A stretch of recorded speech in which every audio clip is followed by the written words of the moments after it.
Good morning, everyone, and welcome to another edition of our Justice and Peace's guest speaker series as we've been talking to lawyer and paralegal bencher candidates about the upcoming election. As always, the views and opinions are of the candidates alone. They don't reflect me, Justice and Peace's, Charles College, or any other education institution or organization that I'm affiliated with.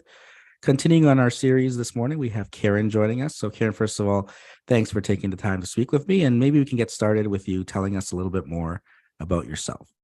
Okay, thank you, John Paul, and thank you for doing all of the interviews that you've been doing through this entire campaign. I think it's really helpful for voters to hear, get a sense of the personalities and the people who are running. So my name is Karen Hulan. I am running with the Venture Good Governance Coalition. I am a personal injury lawyer. I have been practicing in this area of law for 20 years, and entirely during the time it's been in small firms. So I am a partner at Beckett Personal Injury in London, so I'm in the Southwest region. I'm originally from Newfoundland. I moved to Ontario in 1996. I taught high school in Newfoundland for a little while and then taught high school and adult education in Ontario, and then decided to return to law school. So I did that, went to Queen's and graduated 2002 and spent a few years in Toronto. Before relocating our family to London in 2006. I have my family are now largely grown up. I have two teenagers. One's in university and one is in high school. And when they're not busy with school and friends and activities and I'm not working, we're generally outside, away from our desks, which we probably will be doing later on today. You can see the sun peeking through my blinds here.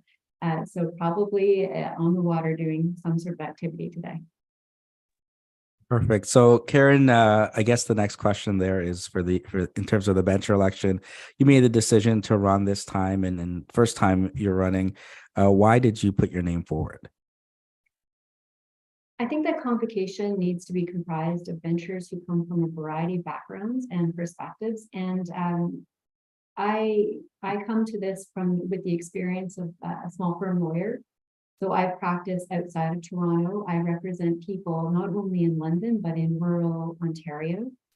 So there's that perspective. I'm also a woman who has raised a family and remained in private practice, while a lot of women seem to leave private practice, and I think quite understandably, it can be a challenge to raise a family while you're practicing in a firm context.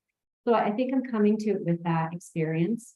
I am also I've been heavily involved in our law association since I moved to London, and then as a board trustee for over 10 years. So I'm currently the past president of the Middlesex Law Association, and I've been involved in all the committees, in fact, that we've had in that association, some of them for several years. So the Law Library Committee, mentoring, bench and bar, newsletter. I mean, I've done quite a variety of things within that. So I'm coming to this from a perspective of somebody who appreciates and understands the importance not only of courthouse libraries, which I know has been a topic in this election, but also understanding the significance of law associations to lawyers and paralegals in their practice. So, just with that there was something that happened a couple of years ago that really started me looking more closely at convocation. Always voted, always paid attention loosely to the issues. But in the fall of 2020, I was the treasurer of the Middlesex Law Association. And at that time, we were surprised by a significant budget cut. So the Law Society reduced its budget to LEARN, which is the Legal Information Resource Network. And so as a result, we received quite a substantial cut, and it wasn't just simply our association, it was all courthouse libraries in Ontario were affected by this. And that kind of snapped my attention. And I think I wasn't alone. There were other associations throughout the province who were looking at this. And I think one of the things, so I started looking more closely and thought, well, what's happening at convocation? And when I started watching convocation, and reading the reports, seeing the motions that were being brought, I was surprised by some of what I observed. It wasn't what I expected to see from our professional regulator. And so I thought, I have something to contribute here. And when I approach things, I approach it from the point of view of listening and learning, and engaging in healthy debate with colleagues to arrive at decisions. And I thought this is something that I believe that there are many at Convocation who are doing just that. And with that being my background and my approach, I feel like I have that to contribute. Now, I mean, the big thing there, obviously, if you from Convocation, from what you watched, was, there was the former Stop Stop, now Full Stop group, and part of, from some of your colleagues there on the Venture Good Governance Coalition, part of, a response to that was to create the Good Governance Coalition, which kind of gets into this sort of contradictory messaging, right? Is that their slate was problematic from the last 4 years, so we've created our own slate in response to, like, a counter slate. And if we're elected, then we're going to look at electoral reform, which may look to do away with slates altogether. And I know, obviously, everyone gets painted unfairly, maybe with the same brush, because they're part of the coalition. Although, you're running for the first time there. What thoughts do you have in response to sort of these sort of finger pointing about, slates on this side, but wanting to sort of do away with it? And what was kind of maybe the reasoning of you joining the group to begin with? Okay. I mean, I do understand. It seems somewhat kind of counterintuitive. And I did struggle with that. I realize that I'm not the only one. In fact, I haven't yet spoken with anyone, and I've spoken to a lot of people during this process. I haven't spoken to anybody who appreciates this kind of politicalization of the LSO and development of something like akin to parties, political parties. But when I do talk to people, they understand why we have adopted this approach, and it really is to avoid the scenario that happened in 2019. And that was the case of vote splitting, right? So there were what was then the Stop Stop, as you know, were successful in running. They ran 22 candidates, and 22 candidates were successful. They ran on a single issue, and they essentially split the vote. I think it was 16,000 lawyers who voted in the last election, and the Stop Stop won on about 5,000 votes. That means that there's 11,000 people who voted for independence. But those independents not all those independents were successful. So it's really to avoid that happening again. I mean, just even locally, we had some excellent candidates who I would have liked to have seen become ventures, but I believe that they weren't successful for exactly that reason. So it's a necessary step. It's the reason that I have joined and I'm working with colleagues on the Good Governance Coalition is because it's really about the approach that we're taking and we want to take if elected at Convocation. It's really more, how can we govern? How should the Law Society be governed? Rather than being issue specific. And what really attracted me to it is the diversity of the coalition. So people from different backgrounds all across this province, so rural areas, urban centers, mid-sized centers. There are people from legal aid clinics, private practice. We have professor. I mean, it's really, really diverse. And I think that that's important for our regulator to look like the profession and the public. And so that was the attraction. It was a kind of the approach that they wanted to take, and the diversity of the coalition, and to avoid vote splitting. Now, Karen, in terms of yourself, in terms of I don't know if you've given any thought to some of these reforms there that have been floated around by some people, or even just looking at it from the perspective of voting the last time. I mean, are there any changes that need to be done in how we elect or otherwise select our benchers and our board of directors essentially for the Law Society. If you give any ideas you'd like to see discussed at convocation if elected. Yeah, I mean, I have learned a lot through this process. And some of the probably the benefits and some of the areas which could be improved upon, I think becoming more and more evident to me during this campaign. I'm not an expert in electoral reform. This is not an area that I practice in. I know that we do have colleagues on the coalition, such as Megan Shortreed, Rebecca Durkin, Kathy Meckwith. This is their area. I mean, I would love to learn more from them, as well as all incumbent benchers. Right, so about the experiences and the advantages and perhaps shortfalls of the current system. But I do have some ideas. I do think that we should be looking at electoral reform. I know there's been some discussion about, really the approach of the coalition is once convocation begins in May, that the coalition evaporates. And there's some talk about, well, can we reform the system so that slates can't occur again? Because I think lawyers and paralegals don't want this. Certainly that can't be done if it's not constitutional, but it has to be looked at. And if we're looking at electoral reform on that issue, then I think everything's on the table. So perhaps the size of the board, we're 53. That does strike me as an extraordinarily large board, although I do appreciate that the bulk of work is done at the committee level, but nonetheless, it does seem large. One of the issues that I was hoping that we could talk about today and perhaps a little later is the transition that people are making from law school into the practice of law. That's been something that's been looked at for a very long time. I don't think we're done with that yet. I think that we need to continue to look at that. And if we're looking at electoral reform, should we not involve perhaps people who are closer to the ground on that issue? So maybe there's a role for a newer call, whether that's a lawyer, paralegal, it may be a 5 to 10 year range. Maybe there's a designated place in the fund at the Law Society for that group.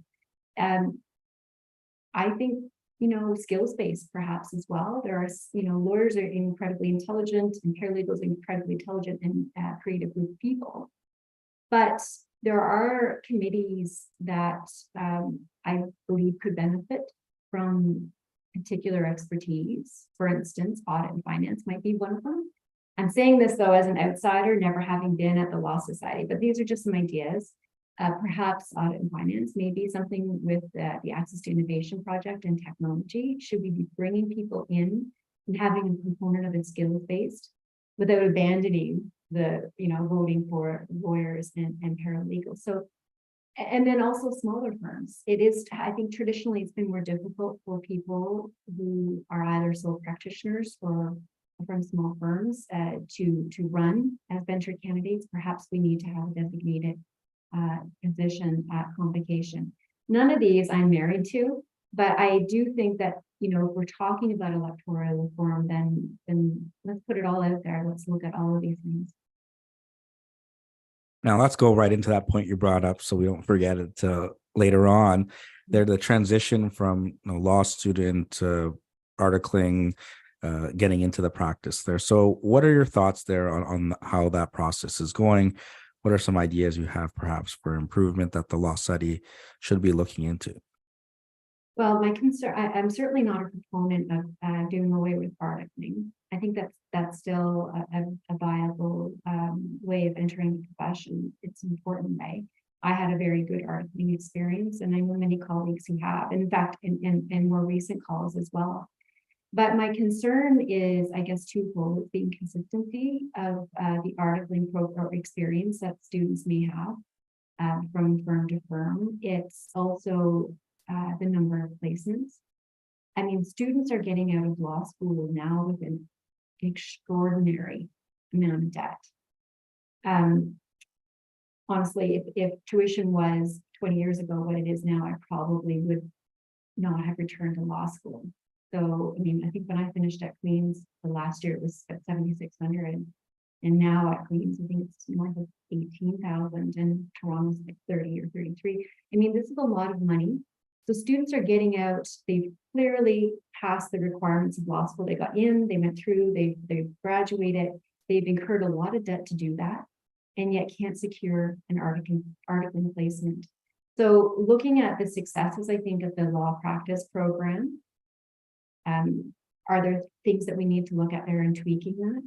The success of, or things that we need to change about the integrated practice curriculum? So are there ways that we can provide more options to students? Certainly, kind of related to this the whole issue of the mandatory minimum wage. That's going to be up for review during the next 4 years, and I'm very much a proponent of that. I mean, I certainly, again, just speaking from my own experience, that would have been the prospect of getting out of law school, even then, with having paid less for my education. The idea of making a minimum wage was, I mean, that was just not viable for me. I wouldn't have been able to do that. So I do think that there's a lot that we need to continue to look at and to involve and consult with perhaps the Law Students Society of Ontario, younger calls, people who have the lived experience rather than people who have been practicing for 20 or 30 years, making these decisions, important decisions for the next generation of lawyers when we're very removed from it in terms of our own experience. Now, Carrie, before you talked about, when you were the treasurer there of the Law Association, the funding, perhaps you can tell us, a bit more about law libraries. There's certainly discussions of, what could happen if there were further cuts or there's or offloading to different other organizations instead. But again, perhaps maybe you can share a little bit more about the Law Association there in Middlesex and the importance of it for the community. So I'll start by saying, I use the terms courthouse library and practice resource center interchangeably, because I know that most people still refer to them as courthouse libraries. There are a number of us who refer to them as PRCs, practice resource centers, and that's really to reflect the scope of what these places are and what they mean in our communities. So of course, they're our courthouse libraries. They provide us with resources in the traditional sense of what a library offers, and librarians and research, and very important. But they're more than that. The first time you and I were scheduled to meet a few weeks ago, we ended up having to reschedule because I was attending a swearing-in ceremony, and there was a reception in our PRC that day. So they are the center of CPD. They're the center of networking. They're very important to sole practitioners and small practitioners. Yeah, I see a lot of criminal defense lawyers, family lawyers, and small practitioners. I mean, I use these resources in my practice. So they're incredibly important. The concern, and I think part of the reason that you're hearing so much about this in this election is the combination of things.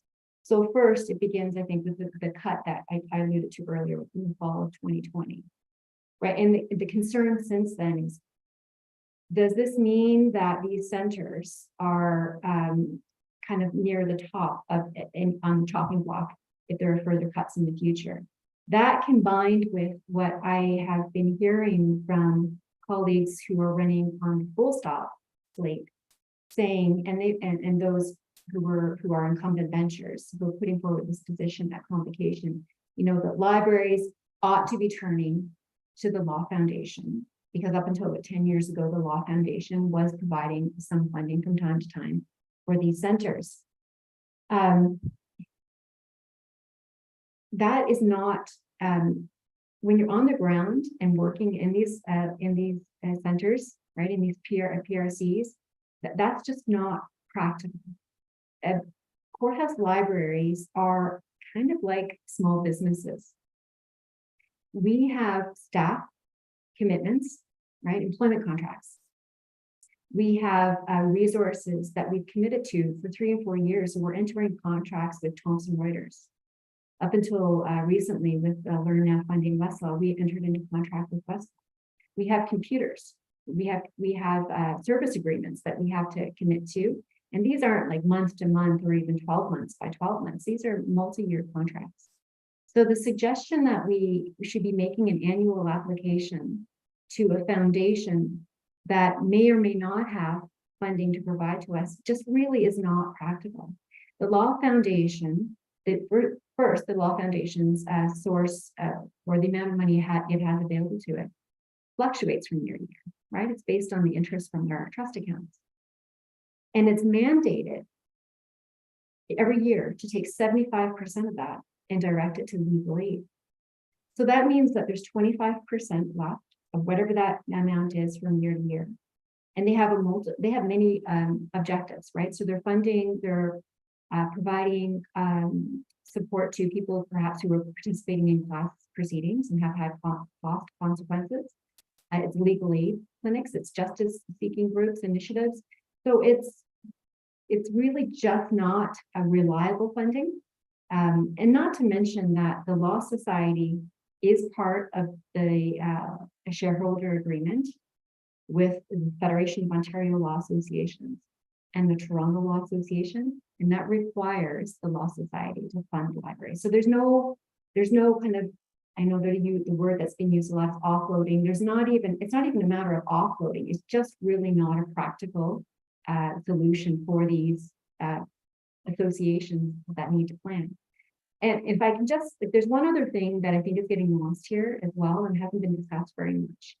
There are associations in Ontario, including our own, we are a regional center, that already are supporting our libraries on an annual basis. So the LEARN funding that we're receiving is not enough to run these places, right?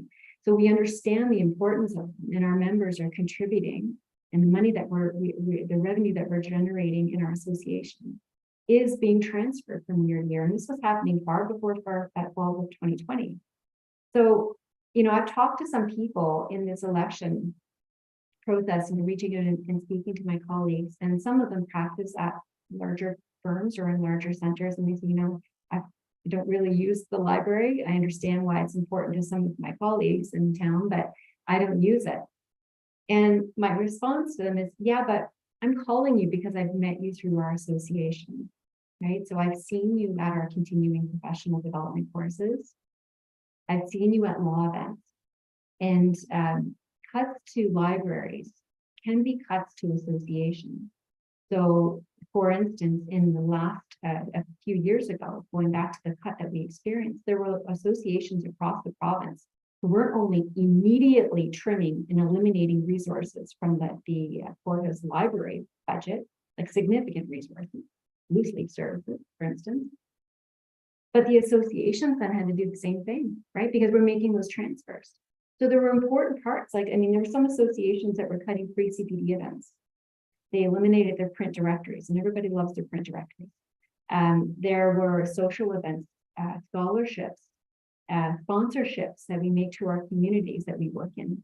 There were a number of things that associations across the province had to make really hard decisions on. So it's not as simple as saying that it's a cut to the actual library, and perhaps we won't have as many books. It's more nuanced than that.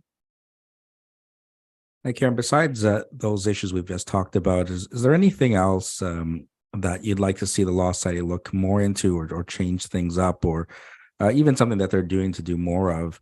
Any other ideas there, if elected, that you'd like to see brought to the table there in discussion, that convocation? Again, I'm no expert in technology, but I'm excited about that.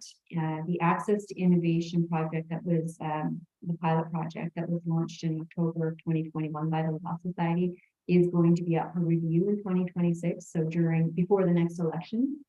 I approached a kind of technology with the understanding that with the apprehension, I think that some people have about this, a lot of question marks, but I think it could be an opportunity.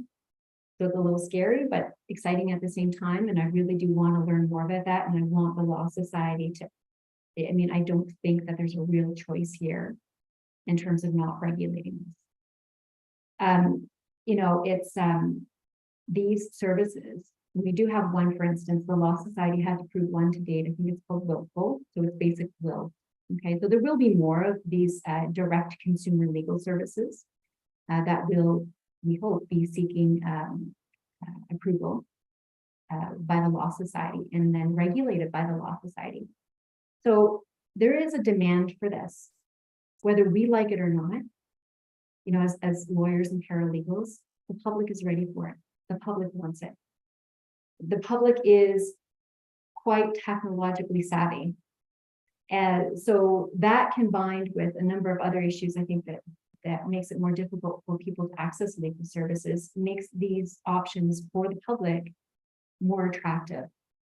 So, I mean, we can't pretend that it's not going to affect the legal profession. It's affected everything, right? So, I mean, particularly during COVID, it's changed the way that we're shopping right now. There's Uber and Lyft that are changing the ways that we're moving around, and social media, of course, has changed the way that we are interacting, not only personally, but professionally, right? Sharing ideas with our colleagues and marketing ourselves.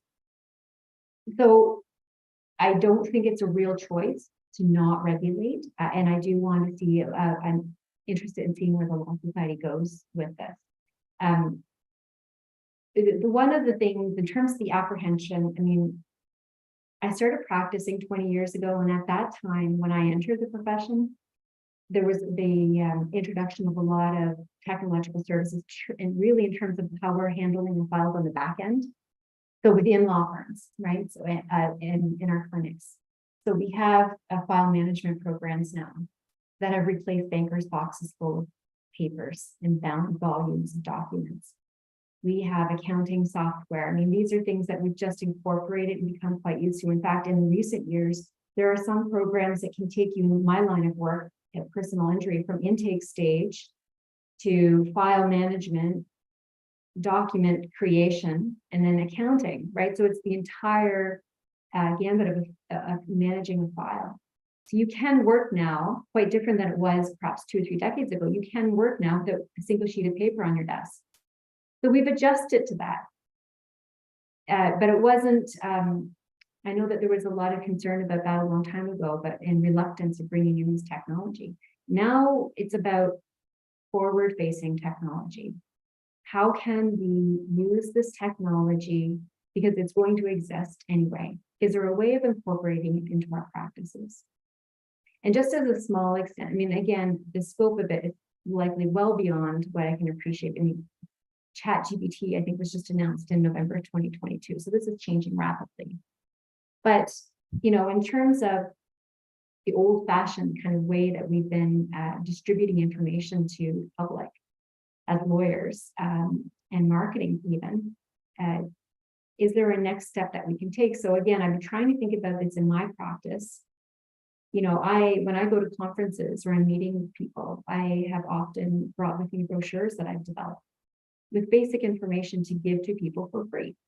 So in again, my line of work, it might be outlining notice periods, the importance of providing notice letters, the interplay between different kinds of insurance regimes. So that's basic information. And a lot of firms are doing this on their websites. So you do that. So you're giving something to the public so that they can start processes on their own if they want to. The idea being is that at some point they may reach a stage in the issue that they're dealing with where they realize, oh, now it's time for me to involve a paralegal or a lawyer. So I approach it from that point of view, and I am excited to see. I'd love to learn more about it and be a part of that if elected. Now, Karen, last couple of questions here. We were talking a bit earlier about that transition there, and certainly there are a number of law students, paralegal students, or newly licensed or articling students kind of just getting started or about to start. I know I had a few of my former students that passed their licensing exams this week. They got their results, so they're all excited about getting into the profession. So any words of advice, any words of wisdom as they look to make that journey? It's strange now being at the stage of my career where I'm being asked to give advice, but I would say, first of all, congratulations. You've chosen a great career. The versatility of the law, there's so many areas that you can look at. I would say keep your options open Don't shut doors too quickly. Learn as much as you can. If you don't have a clear idea of where you want how you want your practice to develop, just keep your options open. And as part of that, learn not only from the people that you're working with in your office, if you are in an office environment, but you're going to learn a lot. I still learn a lot from lawyers who I work on the opposite side of on files. That doesn't change. It is a lifelong, career-long journey that you're learning. And an important part of that is to recognize that you're going to learn a lot from your staff and the people who work with you. You're not going to have success, and you're not going to do, I think, the best job that you can do for your clients without appreciating that you're part of a team. So keep that in mind. Realize that there's a lot of talent all around you. I would also say get involved. You can, I suppose, put your head down and grind out and maybe make a lot of money on client work. But if you take some time away from that and get involved, there's a number of organizations in this province, legal organizations to get involved in. You will meet a lot of interesting people. And there's a lot of ways to be part of not only the legal community, but the community at large. So I guess that's part of saying pace yourself. There's no rush. If there are other things that you enjoy in life, whether it's volunteer work or if it's important to you to raise a family, then that's possible. Set those parameters for yourself and respect them. Perfect, Karen. So last question here, of course, maybe the most difficult, but maybe the most important is, there are 40 votes up for grabs in this upcoming election. For anyone listening that has up to 40 votes, why should they cast them for you, Karen? Well, people who know me know that I work hard. So when I put my mind to something, it gets my attention, and I am prepared to do that work. I understand that the Law Society is not only a significant time commitment, but there's going to be a lot of work, and I am prepared to do that. I'm excited to learn and participate, and I do feel that I have experience and perspective that's important at convocation. But more importantly than voting for me, I would ask that people please consider voting for all 40 coalition candidates who are lawyers. And if you're a paralegal listening, please vote for the 5 paralegal candidates. I can tell you, again, as I said earlier, it is quite diverse. If you go to the Good Governance Coalition.ca website, you will see yourself there, right? There is so diverse, you will see yourself there. So please consider that. One of the things that I've been saying to people, I'm not going to, I'm asking for people to vote. I'm certainly not telling you how you should be approaching this, but what I am also asking people to consider is not only is the Law Society your regulatory body, but it is also our public-facing institution. So as part of this, please consider what it is that you want that to look like, what you want the public to see of us, and hopefully that guides how you vote. If that resonates, if the coalition resonates with you and some of the values that I've talked about, then the best way to bring that approach back to convocation is to avoid vote splitting and to vote for all coalition candidates. But I leave that with you. Most importantly, please vote, and please engage others, talk to others. Voter turnout has been a problem in Ontario. We had less than 30% of lawyers, for instance, in the last election. Get out and vote, and we just need everyone to participate. This is our regulatory body. Thanks, Karen, once again for taking the time to talk to us, and thanks for everyone for tuning in. All the best, and take care. Thanks very much.